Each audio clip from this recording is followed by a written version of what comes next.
Good evening, everyone. Welcome to another live edition of Legends from the Past and Futures Growth. Well, we have a hot one tonight. You know, my memory sometimes fail me, but I know I asked our guest to come on the show before, but I'm gonna let her get it this time. She didn't have it. Anyway, how you guys doing tonight? Deneen, how you doing?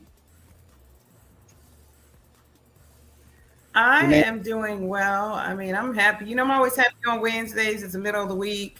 And the NBA finals start tonight. So who you got?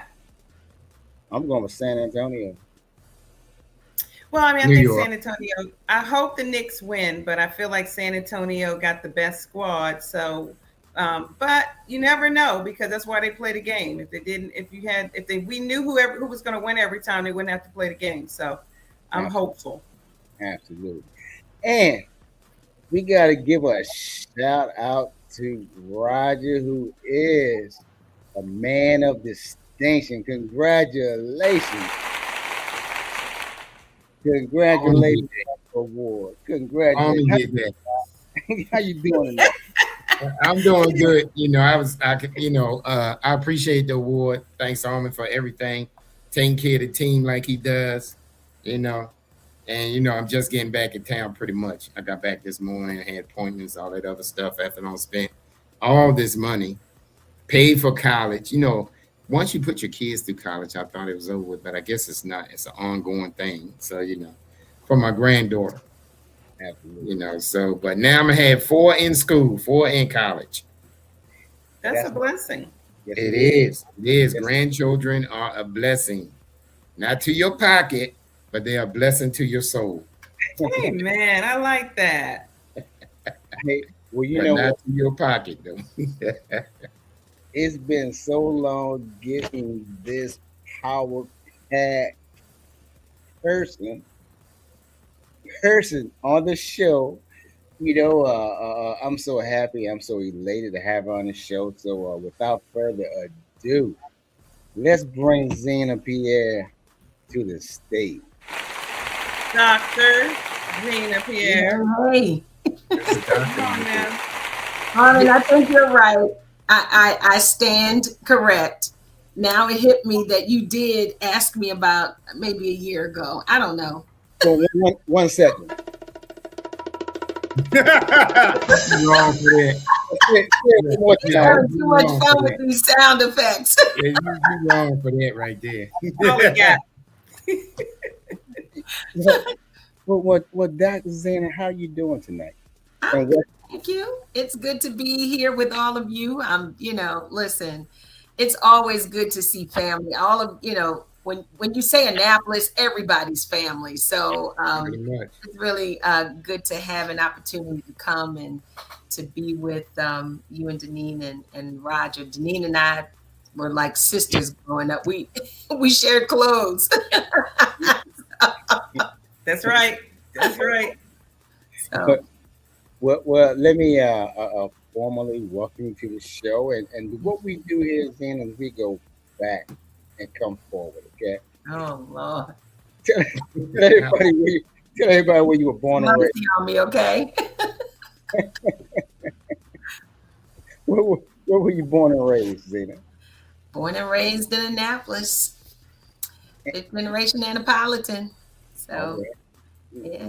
What are some of the things you did? You know what? I'm gonna tell you what. Normally I take charge of this, but this is what I'm gonna do. All right, this is what I'm gonna do because your schizo is right there with all the questions. Your time growing up. All right, Deneen. Yes. You take charge. Go ahead. There you go. Well, he's. I've been on here for some time, so he already cued me on some of the questions that I need to ask. So he wants to know some of the things that you did when you were growing up. What did you enjoy doing when you were growing up? Well, my whole life was the church. My grandmother was steeped in the church, and so I don't remember a time that I wasn't in First Baptist Church of Annapolis, quite frankly. So from, me going to her prayer meetings as a 2-year-old on a Thursday night, all the way to becoming the youth minister, to becoming the first woman licensed to preach in the history of First Baptist Church of Annapolis. And so, it was, childhood was childhood. Our fun times in Annapolis was, going to the rec for the games in the summer months, and watching the basketball games, or down Robinwood to watch the leagues, and Curtis Spencer having all these different leagues, going to Truston Park. So, all of the things that probably all of us remember, making, we were in the homecoming court together, Deneen and I, and, it was a regular childhood. Annapolis is a place, I got to say, I can't imagine growing up anywhere else, because it really is a community city. We didn't, as kids, what we see now of the racism and the divide, we didn't see that growing up. I lived on 3rd Street. I was born on Clay Street, and then we were on 3rd Street, and then we moved from there, from 3rd Street to 20, I think it was. And then from there, I moved to Pasadena. And so, yeah, I don't want to give these long answers. You can jump in when you want to, because I'm a preacher, so I can give you a good long answer. Go for it. So what we want to know some things. Tell us about what did you do? Because I know when you started your career, your first career, because you have many. Tell us what you did. What were you doing? I mean, and I have another. Matter of fact, the other question that I have, and then I'm going to give it to Roger. I'm just going to ask you one more question before you don't answer that. The question I have is, what did you think that you were going to be doing in the future? I always knew that I wanted to do communications. So that was something that had already been in my heart to do from a little girl. I used to get in the mirror with a broom and act like I was a news anchor. And so really, my dream was to become a weather forecaster. That was initially what I wanted to do. And I was working at Fox News. I'm kind of getting ahead of myself, and you told me not to get ahead of myself. So let me dial it back. But no, as a kid, I was always, anybody who knew me, I was rather shy. I'm an ambivert. So I'm an introvert by nature, but I'm an extrovert by trade. So I can flip in and out, but my preference is I'm cool with just quiet time. I don't need a whole lot of people, because I like quiet time. So, yeah. No, that's good. No, yeah, it's kind of like an oxymoron on it, right? She's like, I love communications, but I don't want to be bothered. Exactly. I mean, you do what you do based on what you love, but it doesn't always mean that. Well, I mean, my passion definitely has always. I worked at Fox 5. I worked at America's Most Wanted. I worked at News Channel 8. I worked at Sports News Network when Sports News Network was the first 24-hour sports channel long before ESPN came around. I was working at USA Today television show, which was a spinoff of the newspaper, the USA Today newspaper, which I don't even know if it exists any longer. But that was my first initial job out of high school. I was like a Jamaican, okay? I was working and going to school. I was a statistician. You can appreciate this, Almond. I was a statistician for the Washington Bullets as a consultant. And so I used to sit at the conference table and put the stats together for the announcers. And then I would go, and back then, remember, they used to do halftime in center court. And so I used to set up the media interviews during halftime in the center court. And I used to also do that for the hockey team as well. So, and I was doing that as a consultant while I was still working at America's Most Wanted and Fox News. So I had like 3 or 4 different jobs at one time getting my hustle on. Well, see, and that was before she became famous. So, Roger, you take it from there. I'm famous. Yeah, well, after all that, I mean, obviously, then Alma did a right call. She is a legend. But you know, let's talk about, since you clowned on me since I didn't know you. But yeah, you say you came out of high school and you don't know no Parkers? I do know Alicia. You know Alicia Parker. Yeah, that's my sister. Oh, okay. See, okay. See, listen, I might have seen your picture because Lisa had a plethora of pictures. I might have seen your picture in her house because she had all these pictures of our friends. Oh, wow. Yeah. May she rest in peace. Yes. And so let's talk about the 2009 run for mayor. How was that? Oh, I'm wrong something. Okay, let's talk about something. Because I saw the eyes go up. You might not want to talk about it. No, she didn't talk about it. Yeah, go on and hit it. Go on and hit it because the knee ain't gonna let it go. So go on and hit it. Well, I mean, you know, as there were 11 candidates, I used to, you know, for a couple years prior to 2000, I think starting in 2007, I want to say, I was on the Annapolis Democratic Central Committee.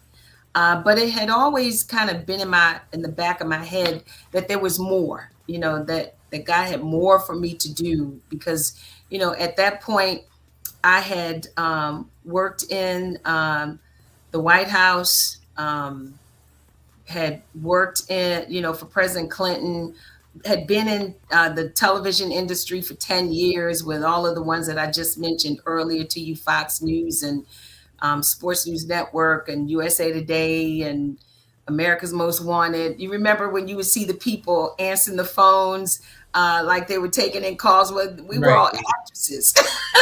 So, you know, so it wasn't really, I mean, real people were behind the scenes answering the phone, but we were all on there, you know, 1, 2, 3, 4, 5, 6, 7, 8, like we're answering the phone. I shouldn't say that probably because I think they still have that show. But anyway, so when I left, I got tired of television because I was stressed out. Back then, DC was the murder capital of the United States. And having to sometimes do some, you know, I was a production assistant, but I also had opportunities to do some field stuff. And to see all of the stuff, the murders and black on black crime, and just, it was so much. It was really, really heavy. And I said, man, I got to get out of this because it was starting to impact me in a way that I didn't, you know, I just wasn't happy and thrilled about it. And so I got out of it. And, but before I got out, I was at News Channel 8. That was my last job. And News Channel 8 is Channel 7 now. And so I think it's still called News Channel 8. I'm not certain. But at any rate, I was there and I was greeting. I had to go out to greet a guest that was going to be on air. And her name was Janice LaChance. She was head of communications for the Office of Personnel Management. And that was in 1993. The Clinton administration had just started. And she came to talk about the government shutdown. And I just happened to say to her, hey, you know, you're in the Office of Communications. I do communications. Are there any openings in your office? And she was like, give me your resume. I went right in that desk drawer and got my resume. I was ready. The paper. Listen, I was the paper, right? I wasn't an email thing back then, right? And so I gave her my resume. They called me in. They did, you know, a couple of interviews, and the rest was history. That I ended up working my first job in the Clinton administration in 1993 for the Office of Personnel Management, and how God worked that thing out. I mean, one day the head of the agency needed a speech, and the speechwriter happened to be sick that day. And I ended up drafting his speech for him. And so they saw, you know, and I was also doing a federal government talk show at the time where we were doing personnel issues. And the show was aired. We produced it in the U.S. Chamber of Commerce building because they had a whole studio like a regular television station. And so I did that show for them. And so fast forward, here I am in the administration, and then I remember telling God, I want, what's the next thing? Because the door had opened for me to become the speechwriter to the deputy director on a regular basis. And so I was writing speeches for her. And then the door opened for me to go to the Labor Department, U.S. Labor Department under Secretary Reich, and then Secretary Alexis Herman, the late Secretary Alexis Herman, who was like an amazing mentor to me. And so I went over there and I became the director of communications for the Women's Bureau. And I wrote in my journal that I wanted to have a job where I could make real impact, even though what I was doing was teaching women about their workplace rights. I mean, I was writing articles and programs and stuff and initiatives for that. But I wanted to do something that was connected to people that looked like me, even at a more granular level. And the president had the Welfare to Work initiative. And so I happened to know Betsy Myers, who was, Dee Dee Myers was Betsy's sister, and Dee Dee was President Clinton's chief of staff at the time. So I called Betsy and I said, hey, I hear you have this position, you know, and she interviewed me and I got the job. So I was the director of the Welfare to Work initiative. And in that role, the job was to build opportunities to bring 200,000 men and women off of the rolls and into either their own businesses or into government jobs or into small businesses. And I was able to far exceed that number within less than 2 years.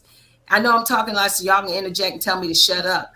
But I remember it's your night. That's why you're here. Well, thank Exactly. you. I remember, Roger, when we were giving awards to the women who had that the president wanted to acknowledge as, you know, overcomers in this Welfare to Work initiative.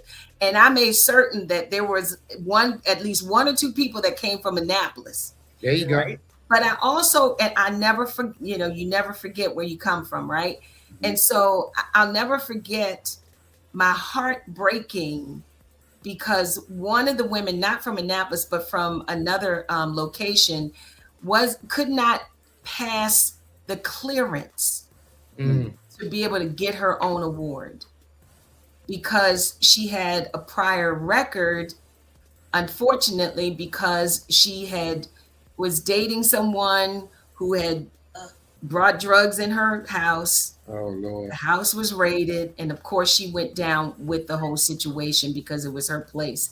And that that broke my heart because she had worked so hard to do all the stuff that she had done. But nevertheless, you know, when I said, okay, I'm ready for the next. And I ended up going into the White House as a commissioned officer. And I was special assistant to the president for intergovernmental affairs. So a commissioned officer is an officer that's sanctioned by Congress, and they get to keep forever the title, the honorable. I never used that, but I could if I needed to, but I never used it. But can I tell you a funny, memorable time when we were leaving the White House? And all of us, you know, in the White House, most, you know, normally during an administration, a lot of people check out like the last year. They don't stay all the way to the end. Right. But I stayed all the way to the end. We all left out January 19th, you know, the same day. We all checked out at the same time. And I'll never forget a couple of things. One, man, it just escaped me. Oh my God, help me, Holy Ghost. But anyway, I remember, and I still have this plant on my desk to this day. The president would get different gifts that, you know, people would send. And of course, you know, you can't take that kind of stuff. And it was a whole storage of stuff and it was not expensive stuff. And I remember Betty, who was his secretary at the time, she had sent me a couple of things from the president. He was like going through his little things that he had of his own, and he was giving it out to different staff members. And it was some kind of DVD. And I was like, I called her. I said, Betty, why would you give me who would give me this dumb DVD? And she's like, the president. I was like, my bad. So, but he also had an ivy plant on his fireplace, and he had the gardener to break up the ivy plant and give it to people. And he made they made little small things, and mine is still to this day. I still have my ivy plant. Wow. That's about this. It's huge on my desk out in the morning room. So I have some good memories. Of God has been so good. The doors that have been open for me, only God could have done it. And I know that they were only open, Roger, because I put God first. I mean, there was nothing for me to pray for people right in the White House. I could countless stories of praying for people, them coming in my office, or me taking some holy oil and putting it on them. I mean, I did what the Lord told me to do. So, and I've had, a great career. I mean, being on Air Force One and my first trip to Africa was with the president. We went, over to Nigeria when President Obasanjo was in office, and President Clinton was the first U.S. president to go over there. And I was fortunate enough because I was the liaison to mayors and county officials and state legislators. I made certain at every stop that I took care of my own. Absolutely. I took care of others too, like Governor O'Malley went to Ireland. But when we went on that trip to Nigeria, I started calling the different mayors, the Black mayors that I had relationships with, because it was my responsibility to bring to the president whatever the politics was of those communities of people. I made certain that the president was aware of certain things, anything that needed to be, known. But nevertheless, when I asked the chief of staff, can I have 7 seats on the plane? And so he said, well, who are the names you want to bring? John Podesta. And Mignon Moore, I'm telling you, Mignon is, if you never heard of this woman, you gotta look her up. She was one of the closest confidants to President Clinton and to Hillary Clinton, and Kamala Harris. But she made certain I was watched over, taken care of. You gotta have people. She told me when I came to the White House, she said, if you got a complaint or you in your feelings about something, tell one person. She said, but don't allow people to be in your business. Mm-hmm. Take your complaints and find one person that you can trust. And I keep that, to this day, because, folk would tell all your business and then destroy you after you tell them your business. I've been there doing that. And so let me shut up because I'm talking too much, and I ain't giving y'all a chance to ask me nothing. Well, you're answering all the questions with your so here's the deal though. See, you have to, this is why Almond created this platform. See, because like you said, I didn't know you. I know. Well, see, we're even. We're good now.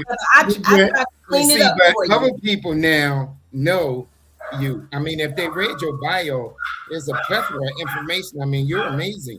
But see, now that Almond created this platform, these people that's online will truly know how amazing you are.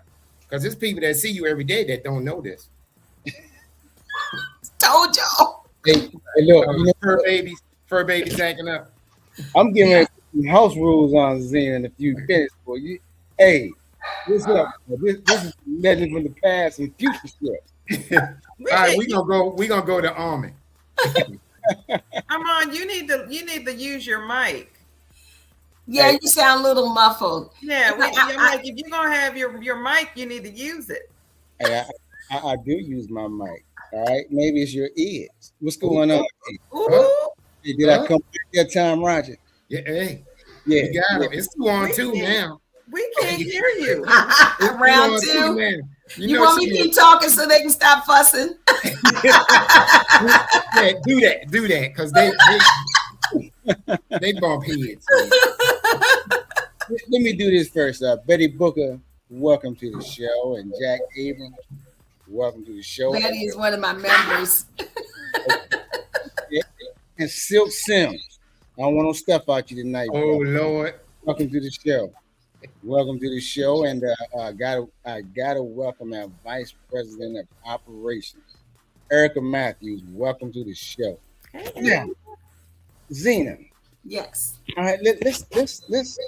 We're gonna ask you some questions tonight, okay? All Okay. right. Go ahead.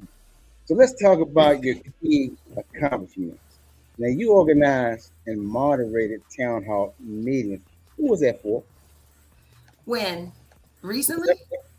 No. This was with the where are we here? Legislative Black Caucus of Maryland. Bring Yeah. together university. What was that about? Yeah.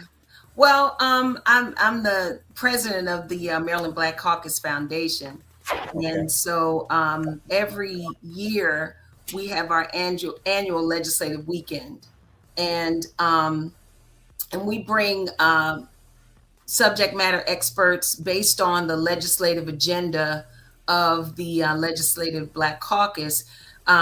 Each, some of the members will host virtual. We used to do them in person pre-COVID, but now it's we do it virtual, and really virtual works because people will come and congregate, when it's something easy for them to get to. And so based on those issues, we have different people that come in. We do it on a Friday during the day. And then Saturday we have our annual gala, and it's held at Maryland Live. So this year, Lord, I think it's November 6th and 7th at Maryland Live. Would love for y'all to come. Okay. We'll have more information on it soon enough. It's November 6th and 7th of this year at Maryland Live. So, and it's an opportunity for the legislators to come together. And one of the things that's been my baby since, and you all know that Darius Stanton was also present. Darius was president prior to me. And it was actually Darius that brought me onto the board. And I ultimately became his vice president and then became president.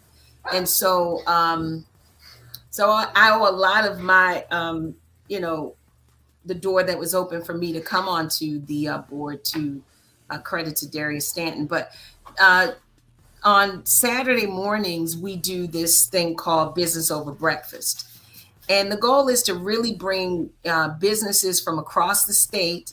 And then we bring procurement officials from the state, from the county, from the city levels of government. Last year, I had the chief global procurement officer from Amazon, powerhouse sister.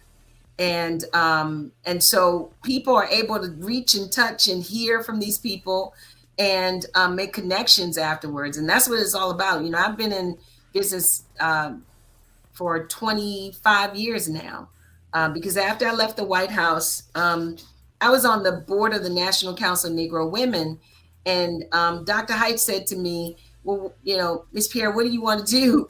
Because you couldn't call each other by your first name. It had to be Mr. or Miss in her presence. I mean, she was old school, proper. And so she asked me, what did I want to do? And I said, I think I want to hang my hat out there and start my own business when I leave here. And so she gave me office space in the National Council of Negro Women building. This is a building. It's the first Black-owned and only Black-owned business on Pennsylvania Avenue, Northwest DC. So it is smack dab in between the White House and the U.S. Capitol. I mean, you can't get any more power than that. So, is that your Reyarp Strategies group? Reyarp Strategies group, yes. Wow. So now Reyarp, if you look at Reyarp is prayer spelled backwards. Oh, okay. So yeah, I started that company, and lobbied for Baltimore City. I was a lobbyist for a number of years for Baltimore City. I did some work for the Economic Development Corporation for Anne Arundel County under Janet Owens. I've City of Denver, Philadelphia, a number of cities around the country I've represented over the years. Recently, as early as last year, I was a part of a team that wrote the executive order and helped to build the Procurement Reform Act. So it was a team of us that were hired to draft the executive order for the governor, and thus that turned into, after hearings, and we spoke at different hearings to the state legislators, and ultimately it went into act. And so we are now, if you are a small business owner, because my thing now, I'm big on procurement and inclusivity when it comes to ensuring that businesses get the kind of information that they need to succeed. And so, wherein before the Procurement Reform Act, you had to, if you're a minority business enterprise and you're certified in the state, you had to renew your license every year. But now it's every 3 years. So, when we were writing this stuff, drafting this stuff, we drafted it from our own lens as business owners. Right. And so recently, 2 years ago also, I had and I'm still working with them. Well, as of last month, I'm not, but I did a MOU with the 4 HBCUs in the state of Maryland, Coppin, Morgan, UMES, and Bowie State. And the MOU, the governor signed, all the presidents of the universities were there.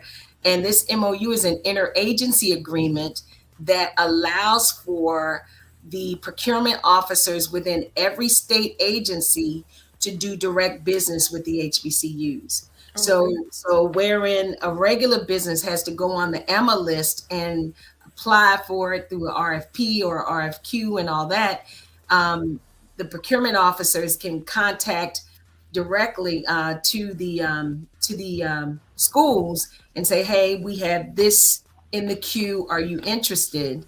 And, Nice. So that's like a kind of like a sole source, so. Yeah, because it's an interagency agreement. So that provides for an opportunity for the agencies. They understand and know that they get first preference. Oh, that's good. So now before I give it to Deneen, do you see yourself back in politics? No. No. No. No. I thank God, listen, that was a tough time for me. I mean, politics is different now than it was back then. There's no decorum. There's no civility now. If you run nowadays, you have really got to be built for it, and your skin has to be tougher than that oak tree out back of my house, because the level of just meanness and evil and wickedness unnecessarily is just, it's not a good place, especially when you come with a heart to serve and a heart to give, and you see so much other. But there are some, and I'm so thankful to the Lord for what God has done for Speaker Jocelyn Pena Melnick. I mean, she's the first Afro-Latina to become Speaker of the House. And she's a friend, and I'm grateful to see her in that position because she's a big tent type person. It's not black, white, green, or blue, but she's big tent, which I really appreciate about her. But no, I don't think I would do anything, but what I'm doing is serving, on several boards. I was the first African American in the 300-year history of Annapolis to win the Democratic primary, the first. Awesome. We know that, and we thank God for the service. Thank you of Mayor John Chambers. He was appointed in that position, I believe, after the mayor that was in that seat had committed suicide, I believe. And so he was appointed into that position as temporarily as mayor and served well and made our, community proud. But I was the first African American to ever win the Democratic primary. And say that one more time, Zina. I was the first African American to win the Democratic primary for mayor of Annapolis. There you go. That's what I was asking for. And have we had any women? Have we had any other women? Ellen Moyer, yes. You had Ellen Moyer from over in Eastport. That was before you? Yes, Ellen Moyer was before. Let's see, who was there anybody after her before me? It was an open seat when I ran, so I think Ellen. Yeah, she came back. So I think she was in and she had termed out. Okay. Yes. And any other women? I was just wondering, just how it works in Annapolis. There were 11 candidates in that race. 11. Wow. Candidates in that race. That says a lot. Well, based on the information that you have provided us, you were highly qualified. I mean, you had done everything that needed to be done to get to that place. I mean, you even had, you had served with all the different mayors. So you were, I mean, there was no, no, it wasn't, nobody was surprised because you were highly qualified. I think I was the second woman because Ellen was the first and she followed after her husband. Yeah. And so, and I see Lonnie, her daughter is running for something. I saw a sign the other day.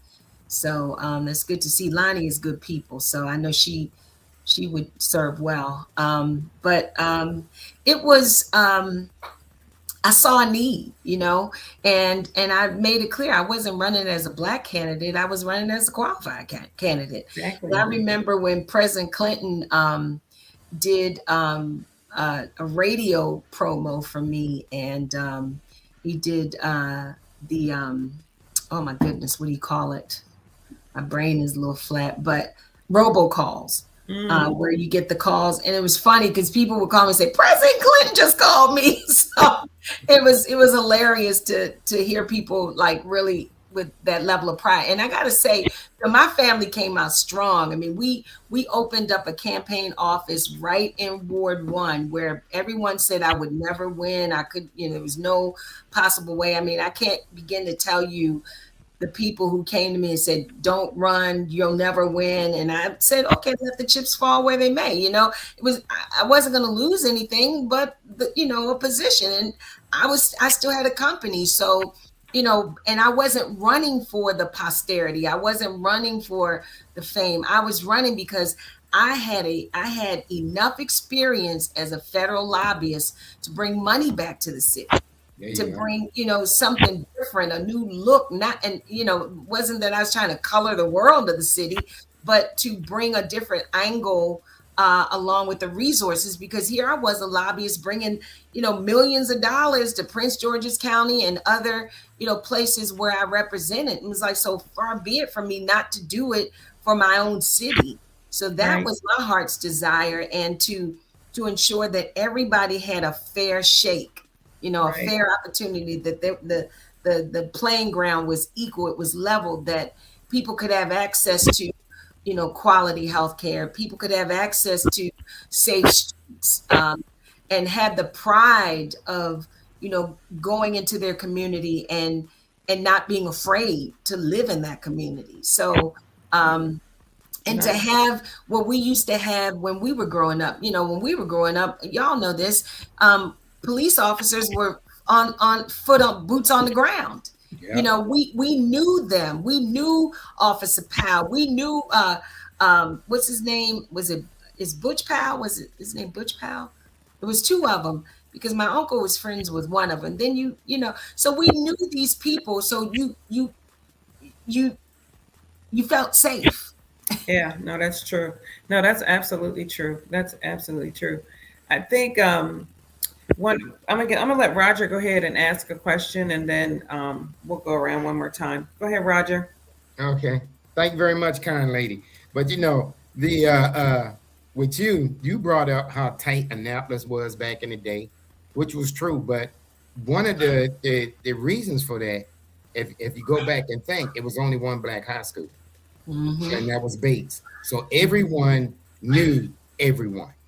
See, so that gave that community that feeling. And during that time where it said take a community, raise a child, it was. Because I remember my brother and I was downtown in Annapolis cutting up, and this lady I never saw before in my life said, "I'm gonna tell Roger." And I was like, "Who is she?" And by the time I got home, my mom them already knew what happened. You know, back then I was calling her everything in the book, but now being a grown man, I realized she was right. It takes a village. It takes a village, and Annapolis was that village, but I don't see Annapolis like that anymore because of the influctuation. But anyway, I think too, part of that is, you know, Annapolis doesn't, you know, a lot of people left, you know, to try to get a better situation for themselves, you know, somewhere else. I know, you know, and then they came back because I did that. You know what I'm saying? I mean, I left and went off and did what, you know, built a career and all of that stuff. And then I took what I learned and I brought it back. Right. Well, I tried to bring it back. Right. But, you know, and so, and now I'm in this really kind of, you know, at 61, I want to come back home. You know, I can't afford it, but you know, I'm sitting like, okay, this house in Annapolis, I couldn't afford it. So, you know, but it is a desire of my heart to come back, but not to run. I mean, just, you know, to be back in the element of, there's nothing like Annapolis. You know, when you tell somebody that, like in DC, if you told somebody, oh, I'm from Annapolis, oh my God, you're from Annapolis. So it was like this big deal if you said you were from Annapolis, and we're like, really? That's true. They think you got money. They think you got money, but Armin and I did the same thing. We left and came back, and for the same reasons, you know, to develop a career, and then you bring back what you learned back to Annapolis. But you know, just speaking for myself and probably the group, you know, we glad you did everything you did, and we super proud of you. You know, you're right. It's just crazy. I was looking at this little townhouse in Annapolis, $500,000, right? And you step out your house into the sidewalk, no yard, nothing. I say, dude, you better get out of here with that. But you know, I'm going back to Deneen before I get in trouble. I don't want us to finish because we know time's going to go quick. I want you to talk about your latest business venture with the water. Oh. Well, about 4 years ago this month, former delegate Daryl Barnes and I got together and we launched a water company called Quora Alkaline Water. And for the first 3 years, we were in Royal Farms. We have been in parts of 7-Eleven in the Prince George's and in Charles County area. We're in a host of hotels, the Westin at BWI, the Hyatt and Cambria in DC, Homewood Suites, Doubletree.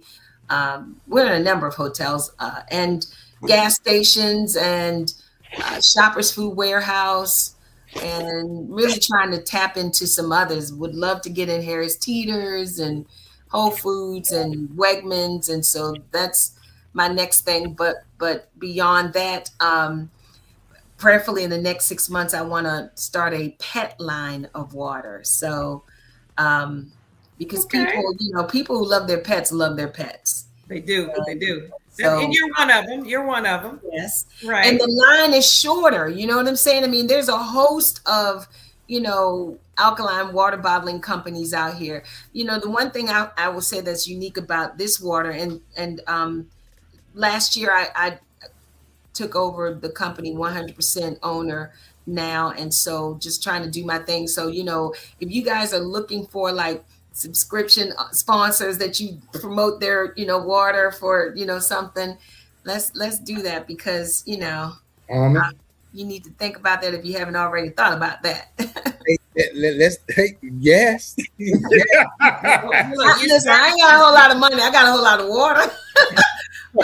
Listen, you know what? Hey, product is money. It's really, really good water. It's artesian based water. So if you like water like Fiji, which is artesian water, then you'll love our water, and it has a natural pH balance to it. And so one of the things Dick Gregory taught me was that a lot of people think, the higher number you go, then that's the best. It is for short-term usage, right? But it should never be for long-term, because you can start to strip your natural minerals. And so, and you should never take high levels with your meds.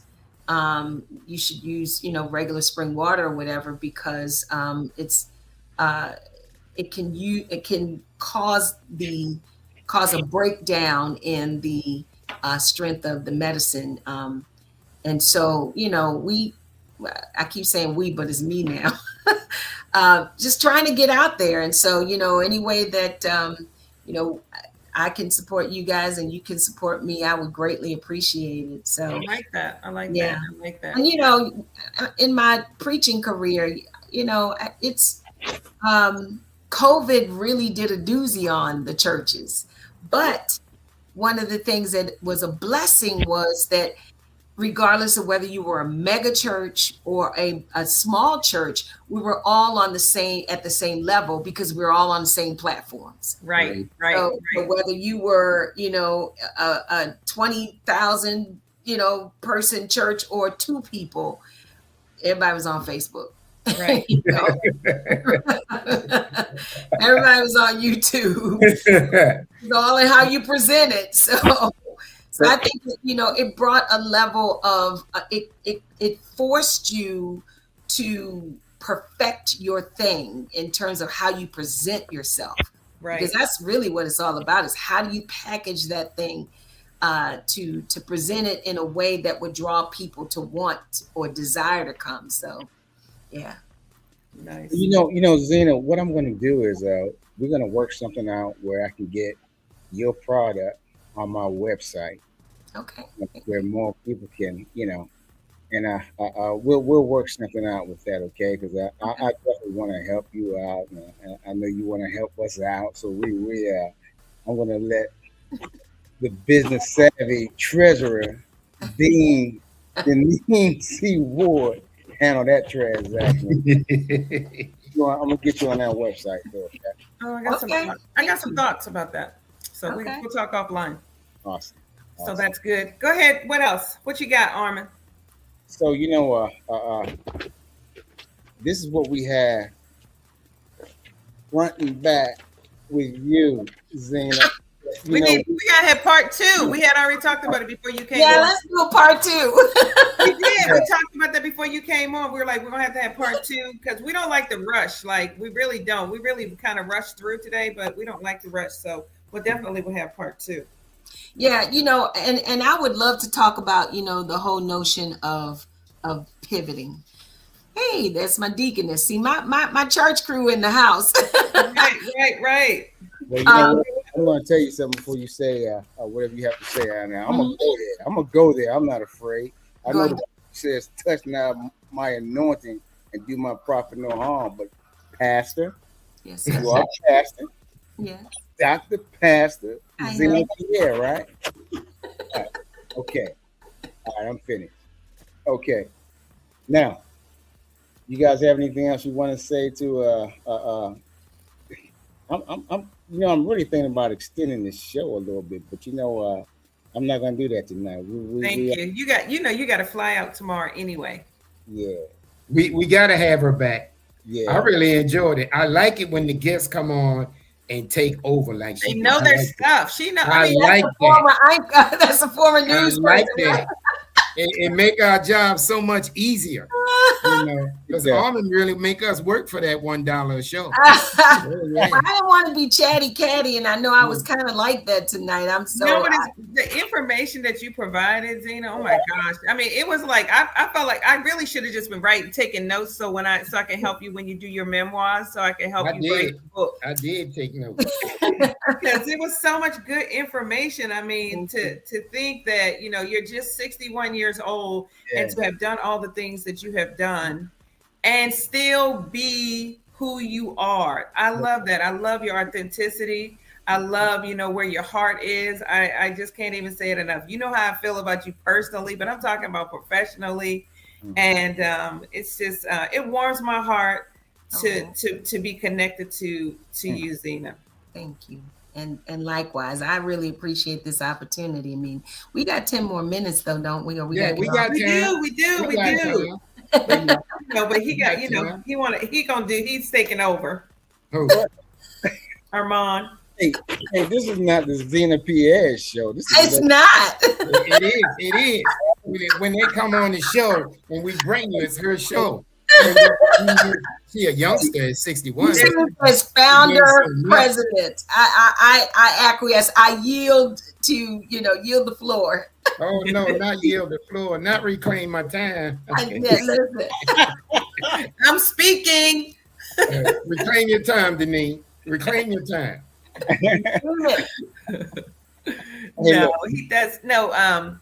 What else? I think Armand is gonna close us out with. You're gonna close us out, right, Armand?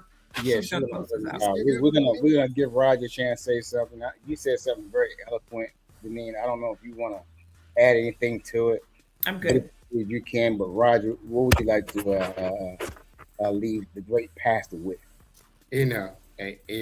Extraordinary pastor. Yeah. But hey, it was an honor to meet you finally, instead of just looking at your picture on my sister wall. And I'm just amazed at what you've done in such a short time, 61 years old. And people think and you still have a lot more to do. More, importantly, and maybe just as important, put it out there, because I don't think I'm gonna get enough props for setting up this arena, because like I said, a lot of information has been put out over the years. I've had people come up to me in the stores. Well, I didn't know that until I looked at your show, because we don't really get out like we used to, especially with the COVID. But I'm so glad that we got an opportunity to put you out there, and all these a plethora of comments that's coming over talking about how people feel about you and how much they love you, and the best water ever. I'm a satisfied customer and all that great stuff. Making me thirsty. I don't even have that water in my house, but But thanks for coming. We're gonna have to have you back. I put all of y'all some water. Just like I know Nene is in Georgia now, right? Yeah, but I'll be back. I'll be back in the next month or so. Okay, cool beans. Yeah. Sure. Hey, look, Hey, Dr. Palmer's there. Hey, Dr. Palmer. There you go. Hey, sis. Hey, look, Zina, I want to say, I want to put out something administrative real quick. I'm going to give it back to you so you can close us out with something encouraging. But just let everybody know we're going to take some time off. There'll be no show. There'll be no show this Friday. There'll be no show Sunday. There'll be no show Monday. But we'll be back on point on the 17th of June. We'll be back on point 17th of June, and we're looking forward to seeing everybody back in the place. But Pastor, yes. What encouraging thing would you like to leave for the people out there? Well, let me just tell people who are going through something and you feel like, man, it's just like every time I look up, it's always something hitting me. I tell people, and I tell my church, every storm has an expiration date. And so no matter what you may find yourself in this season, there's an expiration date on that. But you got to learn how to shift with the shift.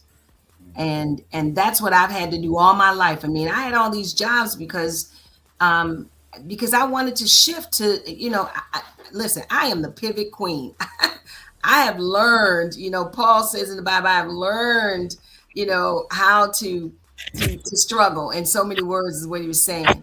And so, I have gone through ebbs and flows of, jobs, finances, health, all that stuff. I was in the hospital, earlier this year with pneumonia, 3 weeks almost in the hospital. And you come out stronger when you make up in your mind that, okay, I got to do what I got to do. And I've always had that kind of mindset that, you know, there's nothing that I can see in a magazine that I can't do. That's why that one picture I sent to you, Nini, was with, it said Black women with wealth and power. And it was Susan Taylor and Donna Brazile and Mignon Moore and little old me. And that was 20, 30, almost 30 years ago. And it was because I sat on the shoulders of people like Dr. Dorothy Height, like former Secretary Alexis Herman. I mean, God just opened so many doors, like Dr. Barbara Williams Skinner, and so many people. But like my mama and my grandmama Edna, who raised 11 kids, and husband died when, you know, he was very young, and she had to manage taking care of her kids, but she also took care of any strays that came in the house.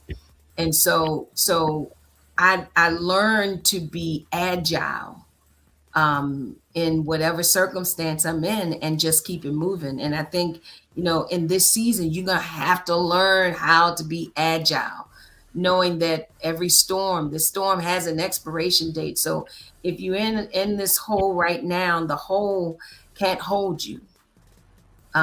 It's up to us to come out of that thing and keep it moving. And so I would love to come back and talk about seasons, because I had this analogy, Armand and Roger and Deneen, of seasons. There's based on plants, because I love planting, right? And so you got perennials, you got annuals, and you got weeds and cut flowers. And I'll never forget Dr. Height telling me that there's so many people out here that are pretending to be what they really are not. And they're just like cut flowers. They look pretty, but they have no roots. That's good. And so I want to talk about, you know, how you pivot in whatever season you're in, whether you're a perennial, whether you're an annual, whether you're a cut flower, or whether you're hanging around weeds. You're gonna leave us right there. You're gonna leave us right there, because leave us hanging right there. The weeds will take you. Well, the weeds are they look pretty because they look like little buttercups and all of that stuff, the little things you blow in the wind. But underground, underneath the hidden places of a weed, it's to destroy anything in its path. Wow. And so, man, don't let me preach it. Let me give you back. Go on, y'all. Go on. Amen, Pastor. Amen. Yeah, thank you. I was all into it. I want to hear it. Thank you. We'll talk about it another time when you. All right. I'm waiting on that. Thank you so much. Thank you so much for. Well, let me be the chaplain of the group. There you go. That's right. We need a chaplain. That's right. We need a chaplain. We didn't talk about because, you know, she gonna come back and we'll talk about some of the things that we haven't talked about. Thank you so much. No, thank you. We really appreciate you taking the invite, and we pray that everything you touch will turn to gold. I received that. And I say one last thing, June 11th starts early voting. I can't leave without sharing that. So early voting starts June 11th, and the primary day is June 23rd. Please, I implore you to go out and vote. Vote. I can't put on air who I'm supporting for county executive in Anne Arundel County. We know who we're supporting too. Who you supporting? Pete Smith? We're supporting Pete Smith, right? Boom. Exactly. And so, we had him on the show. We endorsed him. Oh, well, okay. All right. So I'm free to say that then. Okay. I didn't know. I didn't want to, push it out there. Hey, we're nonprofit, so we can't as a show. Yeah, you can't. If you're 501c3, you cannot endorse. You can't do all that stuff. We're not quite. You can personally say who you support. You can't say it on behalf of legends, but you can say it as individuals who you support. So, and the support is not because he's Black. It's because he's qualified. The best qualified. There's not one person almost out here that was in need of toys that did not get toys over the last 10, 15 years as a result of Pete Smith. You know, Pete's the best qualified. and so Pete has done a lot for the community, black and white and brown, and Right. I just think that he's a solid guy who has a heart to do what is right and what is righteous. So he really does. He has a macro and a micro view, which I love that. So he has it all. Okay, Pastor, hold tight. Okay, don't leave. Hang on, we're gone. Please get ready to close this out, okay? Okay. All right. That's what I was doing.